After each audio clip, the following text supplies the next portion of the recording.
Afortunadamente, bueno, aún estoy bastante afectado en la garganta ahorita, tomando té para tratar de aguantar las dos clases, pero ya aquí con ustedes, Gustavo desafortunadamente está con dengue, entonces pues era como que quién de los dos estaba menos peor para dar clases, ¿verdad? Entonces, aquí estoy yo. Eh, pues como ustedes ya se dieron cuenta en qué andamos metidos, en qué andamos trabajando, pues ya las últimas actividades que a mí me correspondían están casi finalizadas, por lo que yo considero que ya podremos avanzar con nuestras clases sin mayor complicación, agradeciéndoles la paciencia que tuvieron a esos temas, ¿verdad? Bueno, han sido días largos y afortunadamente creo que todo ha salido bien, acorde a la democracia del país, que es lo que nos correspondía.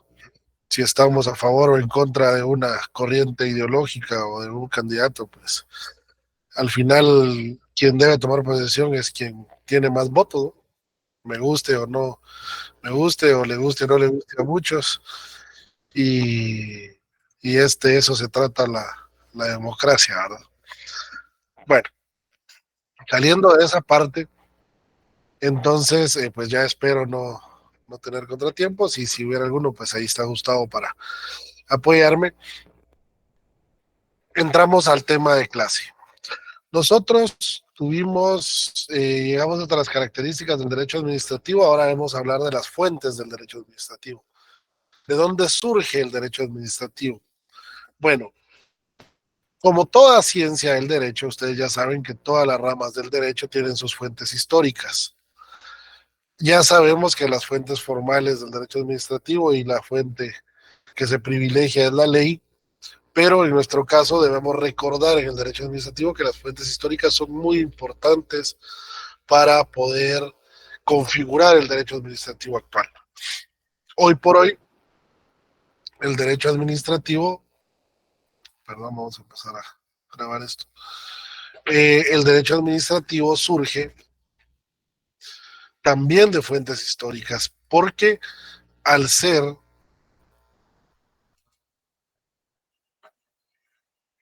al ser el derecho administrativo una norma que regula la participación del Estado en lo que hace el individuo, el, el contexto histórico es muy importante, sobre todo en países como el nuestro. Vamos a ver, primero en el tema del registro de información catastral, tenemos que para el catastro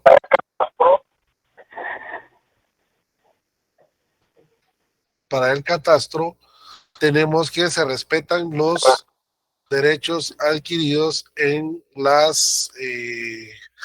por las comunidades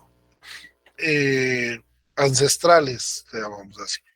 Hay derechos de tierra en Guatemala, las tierras comunitarias, parcelamientos agrarios, parcelamientos urbanos, perdón, parcelamientos rurales que han sido otorgados a comunidades enteras como parte del reparto de tierras que primero existió en la época de la colonia a los indios, como se les decía en ese momento.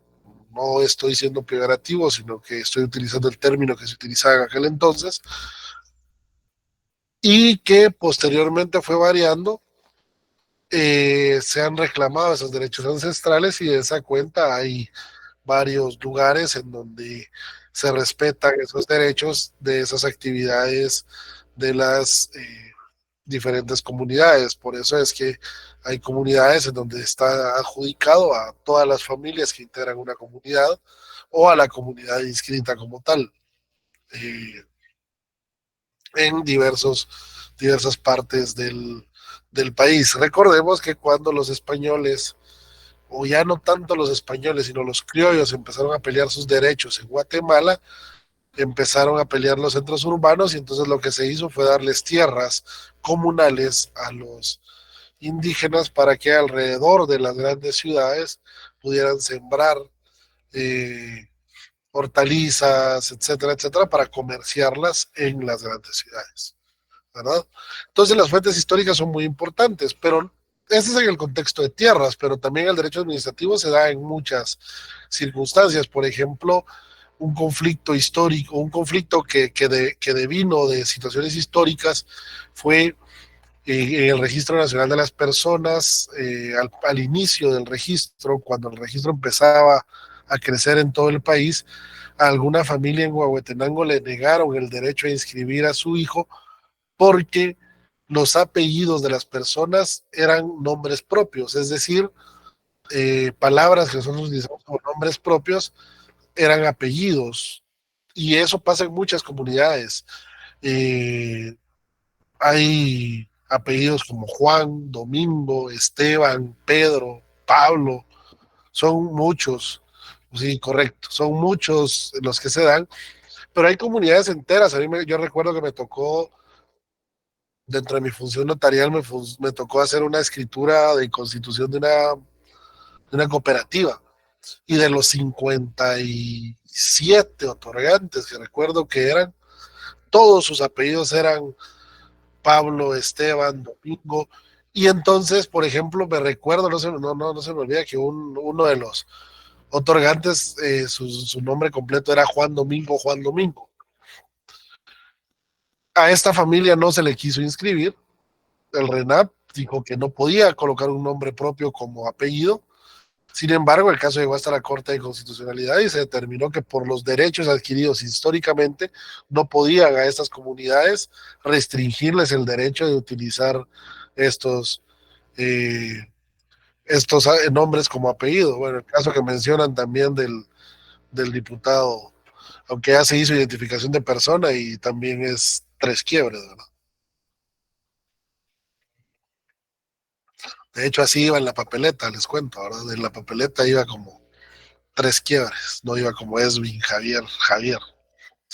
Bueno, este, pero sí, estas fuentes históricas son muy importantes en el derecho administrativo por las circunstancias que se, que se habían dado, ¿verdad? Bueno, ya que me hicieron tocar ese tema rapidito, habían varios casos, los más sonados es el señor Tres Quiebres, el señor de Misco, ¿verdad? Que se llama Ernest Steve Brand Montenegro, pero ya tiene identificación de persona y él firma como Neto Brand.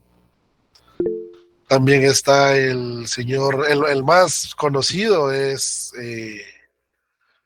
el de el Partido Comunidad Elefante, que en la papeleta para presidentes decía el Elefante Peña, porque él se puso como nombre el Elefante, ¿verdad? Alguien me había levantado la mano, ¿verdad? Pero sí, de todo se dio, de todo. Mínimo tenía que ser gordita, ¿vale? Lo peor es que ya se puso a dieta, ya no está gordito, pero sí era el Elefante Peña, cada caso, ¿verdad? Tal vez era un poquito trompudito. Lo irónico es que era para sacar más votos, supuestamente, ¿verdad? Anyway, bueno, entonces las fuentes históricas son muy importantes en el derecho administrativo, en la aplicación del mismo. Hay que hacer muchos análisis para poder determinar una norma en derecho administrativo, y por eso es que sí es importante las fuentes históricas.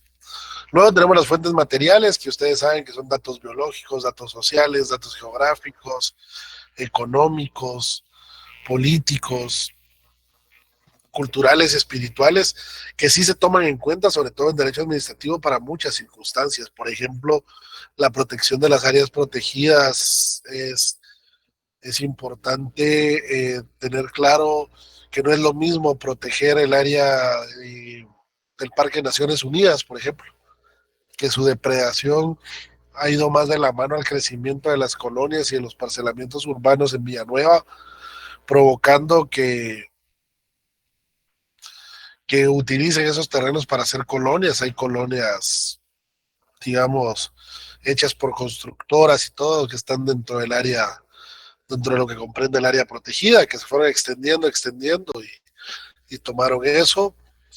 Entonces, digamos, los datos sociales, los datos económicos, incluso las circunstancias políticas de esta localidad son muy distintas a lo que vamos a ver, por ejemplo, en el Parque Chocón Machacas, en Livingston y Zabal, en donde quienes hacen la mayoría de predación son comunitarios, son personas de las comunidades que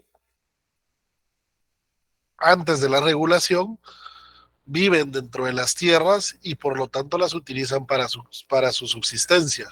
Me explico.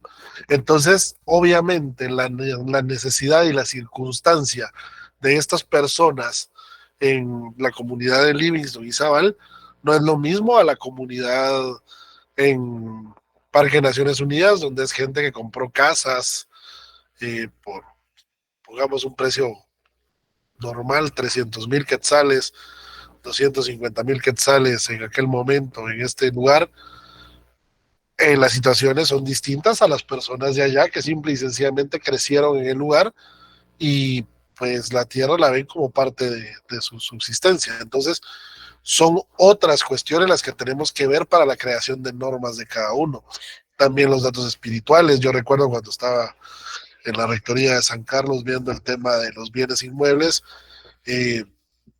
nos donaron el tema del Instituto Tecnológico del Sur, que está en Palín Escuintla, y ahí tenemos varias circunstancias que debieron ser reguladas. Primero, que era parte del Instituto Nacional de Electrificación, entonces venía de ser una hidroeléctrica, tenía una normativa específica por ser hidroeléctrica.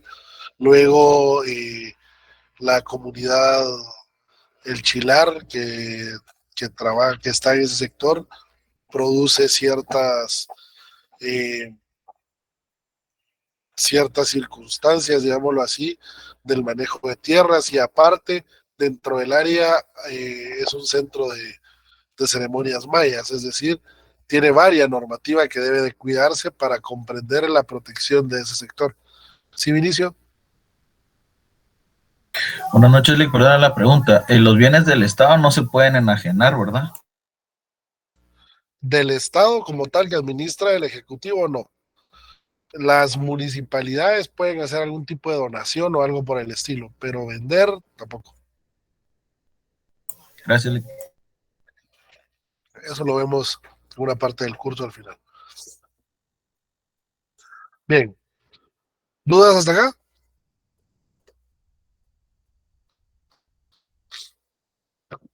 Continuemos entonces. Entonces tenemos las fuentes formales del derecho administrativo. Ya todos sabemos que la fuente formal por excelencia es la Constitución y la ley, ¿verdad? Pero ya vamos a ver esa parte. Ahora, de momento, nosotros tenemos que tener claro que la primera fuente formal del derecho administrativo es la Constitución. ¿Ok? La Constitución en nuestro país tiene tres partes, ¿verdad? La parte dogmática, que ustedes ya la conocen, la parte orgánica, que es la que nos toca estudiar a nosotros, y la parte de protección, que es la parte final, ¿verdad? Bueno, la parte orgánica está integrada por todas estas instituciones que estamos viendo en la diapositiva. La organización del organismo legislativo, ejecutivo, judicial, división administrativa del Estado, consejos de desarrollo, gobernadores, régimen de la propiedad, régimen municipal, Universidad de San Carlos, ENCA, CDAG, Comité Olímpico, Instituto Guatemalteco de Seguridad Social, Banco de Guatemala, Corte de Constitucionalidad, PDH, Contraloría General de Cuentas, Ejército, MP, Procuraduría General de la Nación, el régimen de bienes del Estado, régimen financiero y función pública. Todo eso lo encontramos dentro de la Constitución. ¿Cuál es la diferencia con respecto a las demás ramas del derecho? Cuando ustedes ven el derecho penal, ¿qué encuentran en la Constitución de Derecho Penal ustedes?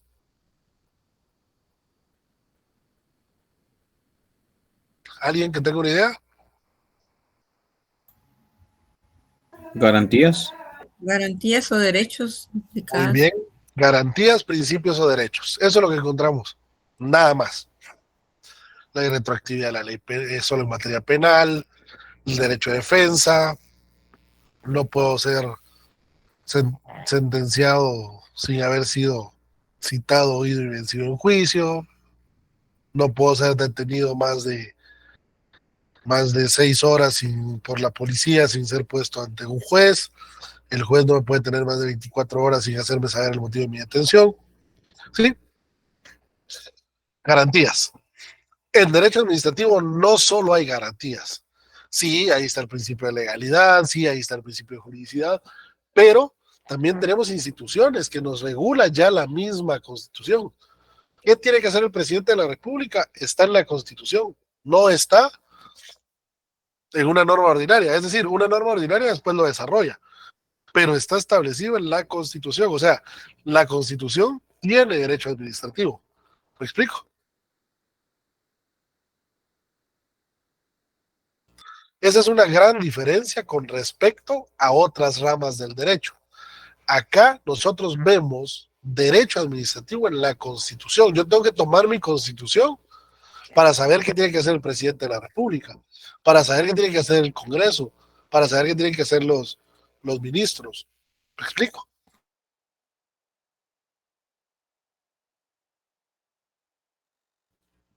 Eso es fundamental. Entonces, para nosotros la Constitución sí es una fuente formal del derecho administrativo. ¿Nos queda claro?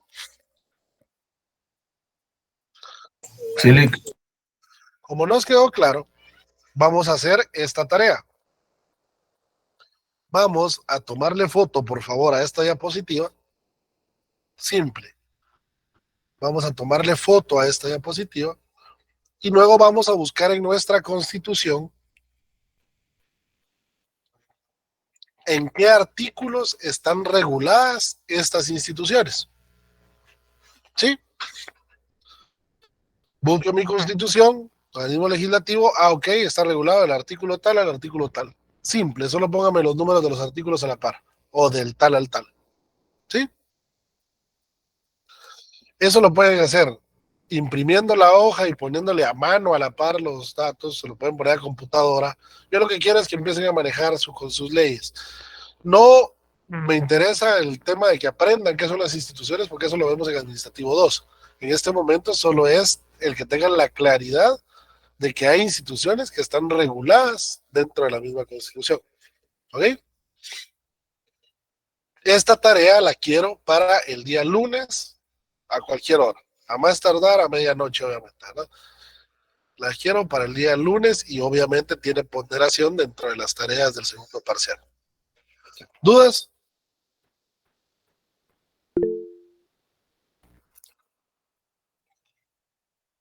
¿No hay dudas? Ok, perfecto. Licenciado, disculpe, ¿estará habilitado en Classroom para Ya subir esa tarea? Ya está habilitado en el Classroom. Gracias. Ya lo acabo de habilitar en el Classroom.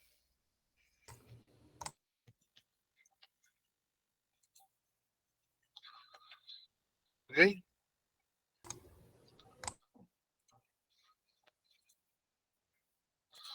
Listo. Bueno, continuemos. Si ya sabemos que la Constitución es la superior, vamos a la siguiente, que es la ley. Básicamente estoy desarrollando la pirámide de Kelsen, ¿verdad ustedes?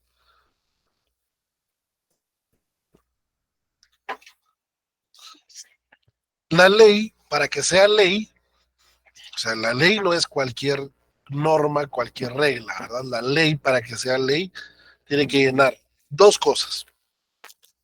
Uno, haber cumplido con el proceso legislativo. No les voy a dar una clase de procedimiento legislativo porque eso a mí me lo enseñaron y me imagino que a ustedes también en PREU, después me lo enseñaron en segundo semestre, me lo volvieron a decir en constitucional, es decir, ya eso se lo tienen que saber ustedes de memoria. Les hago un pequeño bosquejo para tratar de refrescarles un poquito.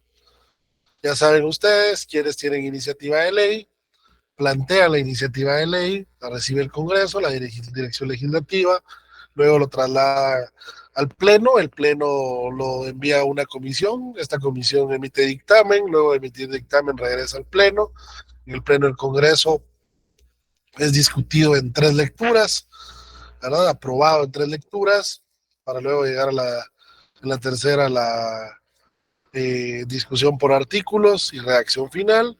Posteriormente eso es aprobada por el Congreso y enviada al presidente de la República, quien la puede vetar o sancionar. Si la veta, la devuelve al Congreso de la República para que haga los cambios que el presidente está proponiendo, o bien la mande a publicar la sanción y la mande a publicar con mayoría calificada para que entre en vigencia, es decir, pasando sobre la autoridad del presidente, autorizado por la Constitución para hacerlo.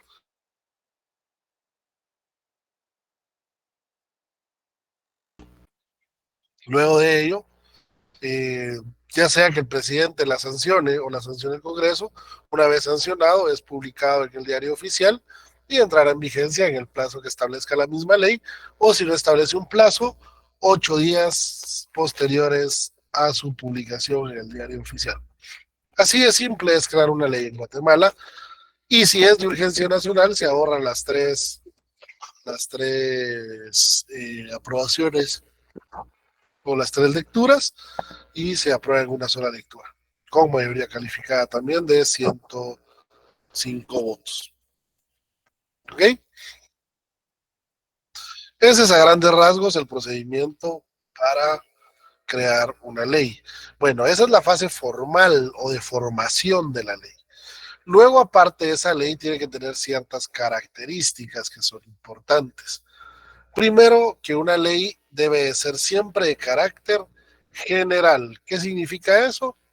Que no va a tratar casos específicos. Una ley no es creada para un caso en específico, sino que es creada general y luego aplicada al caso concreto. ¿Me explico?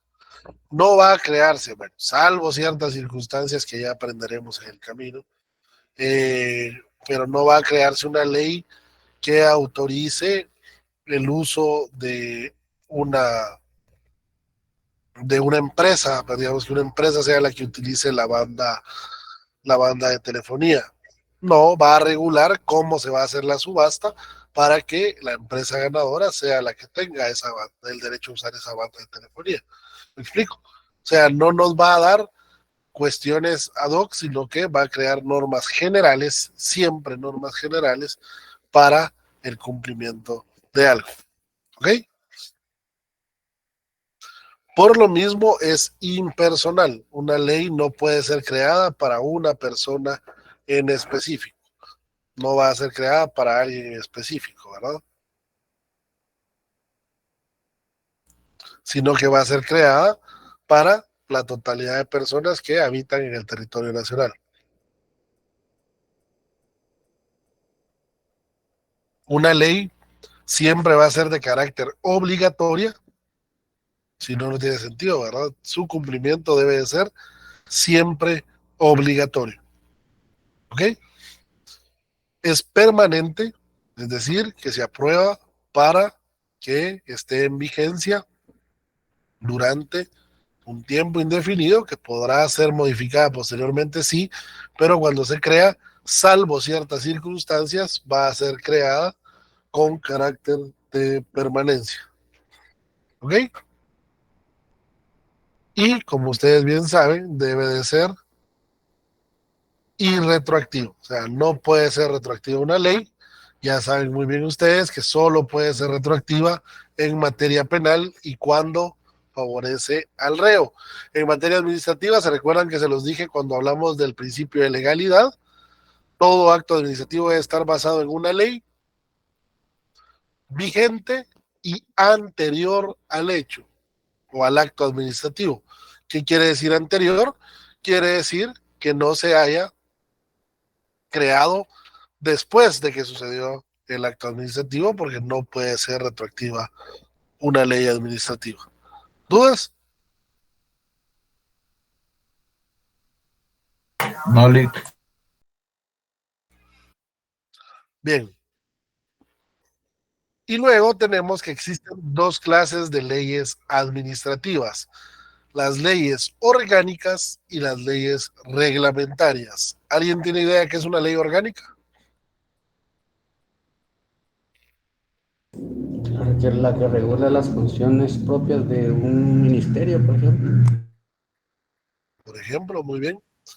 Las leyes orgánicas son aquellas que regulan la estructura y las funciones, correcto, de cada órgano administrativo que integran una institución. Ejemplo, la ley orgánica de la Contraloría General de Cuentas, la ley de la SAT, ¿sí? Del Ministerio Público. La ley orgánica del Ministerio Público, ¿sí? Que son leyes que nos dan quién, qué es la ¿El fiscalía. Congreso? ¿Perdón? ¿La ley orgánica del Congreso? También la ley orgánica del Congreso, la ley del organismo judicial, también. Todas esas son leyes orgánicas. Porque nos regula la estructura, cómo se integra la institución y qué funciones tiene cada uno de las distintas ramas o de los distintos órganos administrativos que lo integran. ¿Ok? Esa es orgánica. Entendemos. Reglamentaria es aquella que nos queda, sí, correcto, los ejemplos que están poniendo en el chat. Reglamentaria es aquella que nos crea actividades, que no crea dependencias, sino que crea actividades. Ejemplo, tenemos la ley, tenemos la ley de simplificación de trámites. ¿Cómo le llamaron? Ley para la simplificación de requisitos y trámites administrativos, decreto 5/2021. Esta normativa crea principios, crea funciones, pero no está creando una institución del Estado, me explico, sino que lo que está dándonos son actividades que deben desarrollar todas las instituciones del Estado.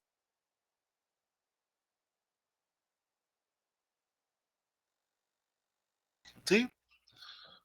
No está dirigida a una institución como tal, sino que es general, pero lo que nos crea son actividades, son formas de trabajo, ¿sí?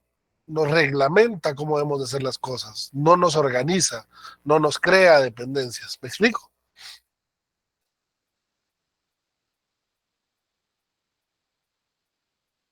Ok. Entonces tenemos clara la diferencia. Orgánica, si crea estructura y funciones. Reglamentaria, si lo que crea son actividades.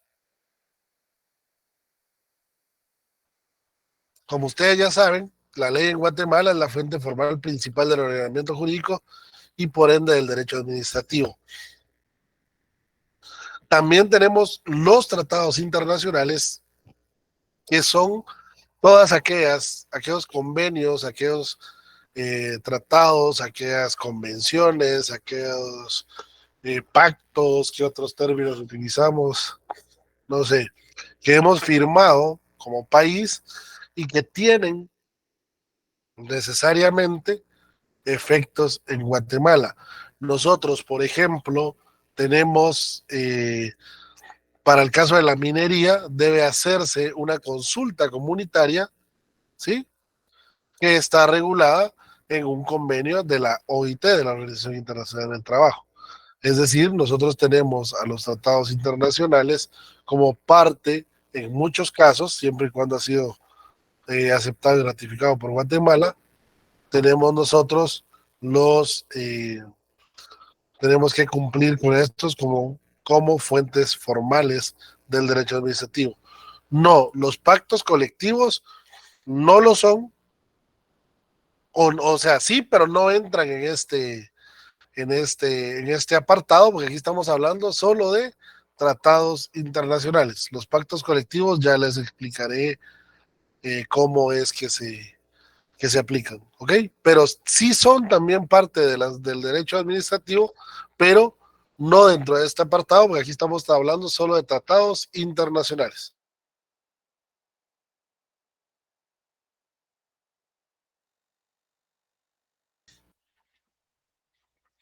Y luego tenemos los decretos ley. ¿Qué son los decretos ley? ¿Alguien se acuerda?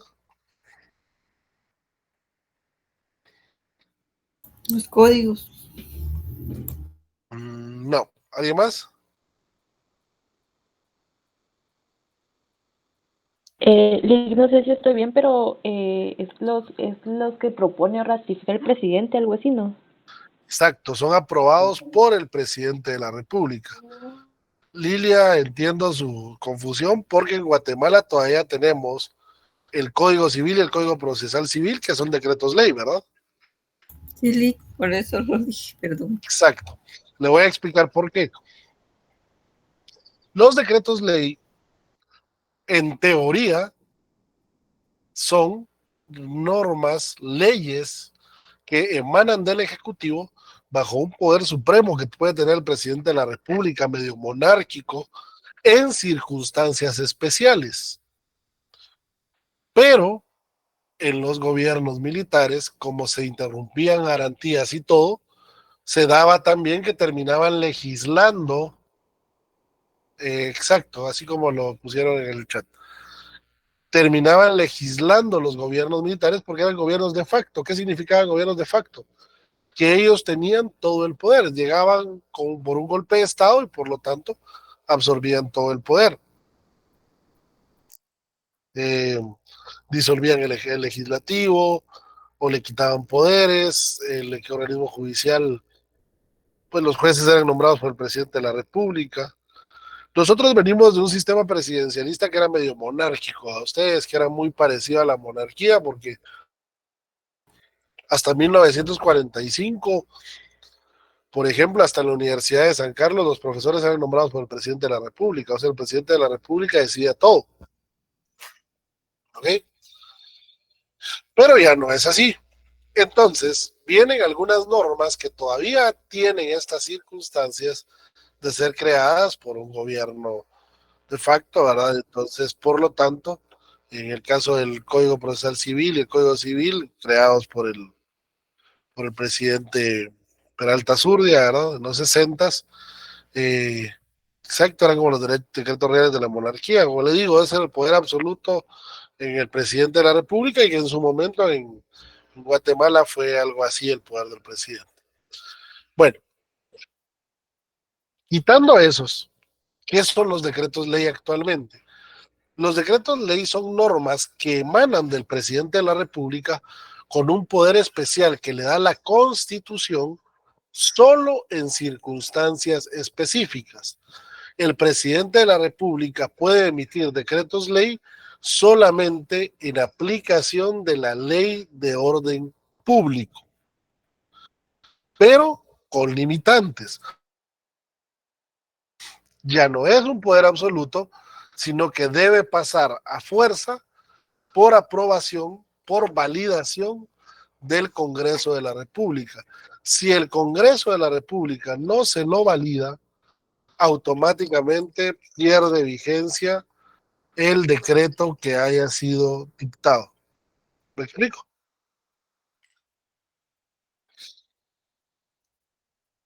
No sé si nos queda claro cuáles son esos casos, lo que la ley de orden público establece, que es pues, la pandemia, el estado de calamidad, el estado de emergencia, el estado de sitio, ¿verdad? Que son los que normalmente se utilizan. Pueden revisar ustedes su ley de orden público para ver cuáles son los que existen. Estos son los que están todavía válidos y pueden ser aplicados por el presidente de la República en cualquier momento. Pero repito que deben ser validados sí o sí por el Congreso de la República. De lo contrario, no tienen ninguna validez. ¿Ok? Pierden total vigencia. ¿Dudas? ¿Hasta acá? No, Lick.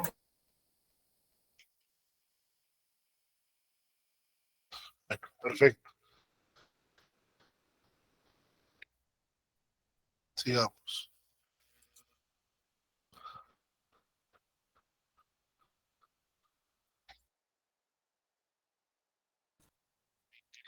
Luego tenemos la base de esta pirámide, que son los reglamentos. ¿Sí?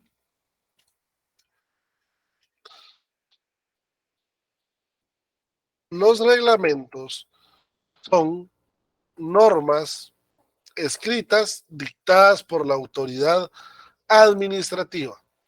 Cada dependencia puede crear sus propias normas. ¿Ok?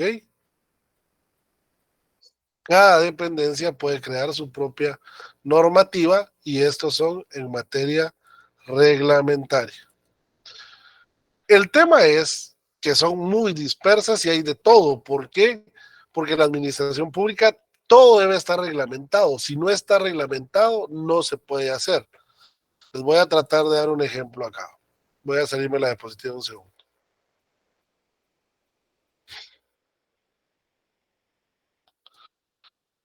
Acá estoy en la página del Ministerio de Finanzas Públicas, ¿correcto? Entonces, si ustedes ven acá, nos da legislación y normas, están los decretos del Congreso de la República, que estas son las... ¿Alguien que me diga? Las orgánicas. Las leyes. Aquí hay orgánicas e inorgánicas, digámoslo así, es decir, reglamentarias, que han existido año con año. Como estoy en el Ministerio de Finanzas, aquí va a estar seguramente la ley orgánica del presupuesto, la ley del presupuesto de cada año, me explico. Todas las normas que han salido en ese tipo. Luego están los acuerdos gubernativos. Estos ya son normas de carácter reglamentario, ¿ok? Están viendo lo mismo que yo, ¿verdad? Acuerdos gubernativos. Aquí están todos por año. Luego están los acuerdos ministeriales, acuerdos interinstitucionales, acuerdos internacionales, convenios, luego reglamentos. Perdón. En los reglamentos acabo de entrar y aquí está el reglamento orgánico del Ministerio de Finanzas Públicas, ¿sí? Es la normativa interna del Ministerio de Finanzas Públicas, ¿ok? Y aquí si ven están las funciones de cada una de las dependencias del Ministerio de Finanzas Públicas, ¿sí? Y aquí dice qué hace cada una de las dependencias. Mire, aquí está, viceministro de Administración Financiera, ¿sí? Y nos da todas las funciones de ese viceministro. ¿Ya se dieron cuenta? Voy a bajar más, mucho más. Aquí están los departamentos de cada uno. Departamento, me imagino que está por direcciones. Está el viceministerio. ¿Sí ves? Luego de los viceministerios está Dirección Técnica del Presupuesto. Y luego los departamentos que integran la dirección. ¿Y qué hace cada uno? Departamento de Normatividad y Desarrollo, Departamento de Integración y Análisis Global, Departamento de Evaluación, Departamento de Marco de Gasto. ¿Me explico? Y así va y nos va dando todo. O sea, que todo lo que haga un integrante del Ministerio de Finanzas debe estar respaldado en este reglamento. ¿Me explico? Luego de estos, de los reglamentos, también estaban las resoluciones. Ya se las voy a explicar. Yo solo se los estoy poniendo como ejemplo para que entiendan de qué estamos hablando, ¿ok? Ya vamos a ver eso. Las resoluciones son normas también, ¿sí? Resolución SAT, incorporar al régimen de factura electrónica a los contribuyentes tales, y nos explica aquí, nos reglamenta cómo debe de ser esa integración. ¿Me explico? Cada reglamento nos va a dar una función de lo que hace cada institución. Debe de estar, sí o sí, reglamentado. ¿Dudas? Yo tenía una duda, perdón, bueno, tengo, perdón. Por ejemplo, los acuerdos gubernativos tienen un tiempo de vida. Dependiendo. Hay algunos casos que sí y otros no. En realidad es dependiendo para qué fueron creados, ¿verdad?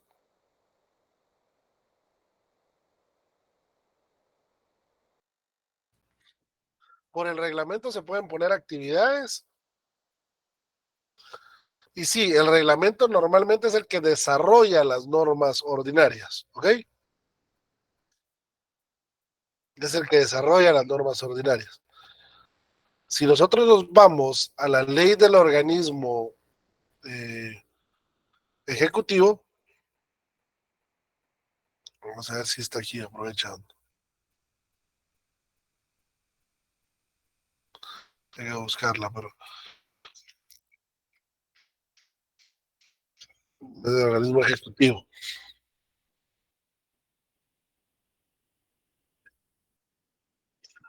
Acá, por ejemplo, estábamos en el Ministerio de Finanzas, ¿verdad?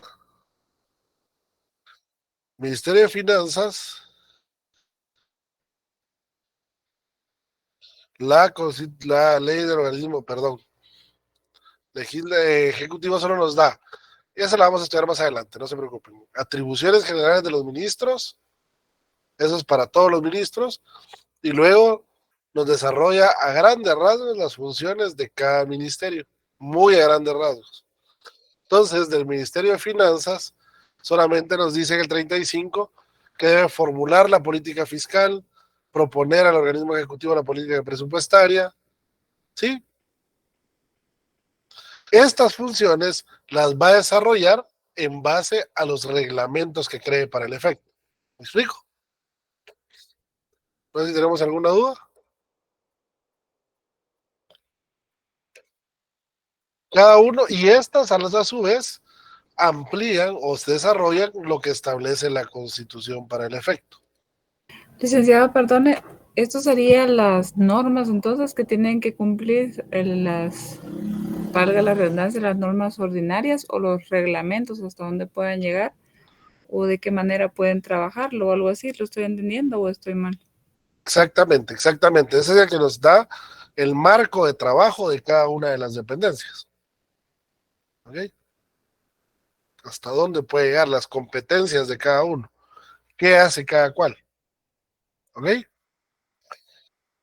Razones prácticas de por qué hay tantos reglamentos es, primero, más capacidad técnica de las autoridades administrativas para desarrollar a detalle una ley que lo requiera. Hay leyes, ¿sí, Vinicio? Pero Anelik, toda toda ley ordinaria debe tener un reglamento, ¿verdad?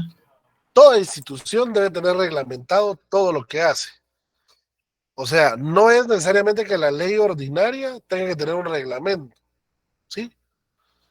Toda ley orgánica debe tener un reglamento, pero hay leyes ordinarias que no tienen reglamento, pero que la institución debe reglamentar cómo la va a aplicar. ¿Me explico? O sea, las orgánicas sí deben tener un reglamento, pero hay otras normas que no necesitan tener reglamento, pero que la institución sí necesita crear un reglamento para que pueda funcionar. Veámoslo más como que toda actividad debe estar reglamentada. Sí, Amarilis. Buenas noches, licenciado. Perdón la pregunta. Entonces, ¿dónde cabría, por decir algo, el manual de funciones después del reglamento? El manual de funciones es un reglamento. Gracias. O sea, los manuales de funciones son reglamentos. ¿Ok? Ya Ahí sería es de cada dependencia o cada departamento.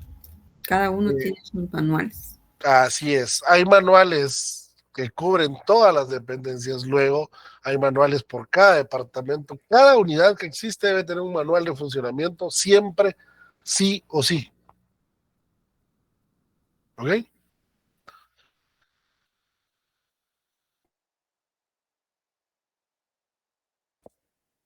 Detallando las funciones de cada uno de los puestos. Exacto. Puestos y funciones, Daniel, así como lo colocó. Bueno, hay más capacidad técnica de las autoridades administrativas porque, por ejemplo, si vamos a hablar de la protección de la orquídea X, no sé, no sé de plantas, justo ese es el ejemplo. Como los abogados sabemos de un poco de todo, pero no sabemos todo de todo. En el Congreso no podemos llegar hasta el fondo de regular ciertas cosas de lo que vamos a proteger en el derecho administrativo. Entonces, hay más capacidad técnica y mejor conocimiento de los problemas en la institución, porque ahí hay trabajadores técnicos al respecto. ¿Me explico? Entonces, tenemos que estas personas tienen mejor capacidad que el Congreso para hacer un acuerdo, un reglamento. Entonces, van a reglamentar desde abajo para que quede más fácil y sea más práctico. ¿Ok? También hay mayor rapidez para su formulación, porque como lo aprueba la autoridad inmediata, no hay que mandar al Congreso y pasar por todo el proceso de formación de ley. Prevalencia de los intereses administrativos sobre los intereses políticos, eso es importante porque quienes van a formular estos reglamentos normalmente son técnicos, quienes trabajan en el Congreso son políticos, entonces pueden entrar otro tipo de interés. Y hay mayor facilidad de modificación y permanente actualización de los reglamentos, porque en la misma institución se hacen, no tienen que subir no tienen que subir al Congreso de la República, sino que en la misma institución se hacen las modificaciones y actualizaciones de los diferentes reglamentos. ¿Dudas?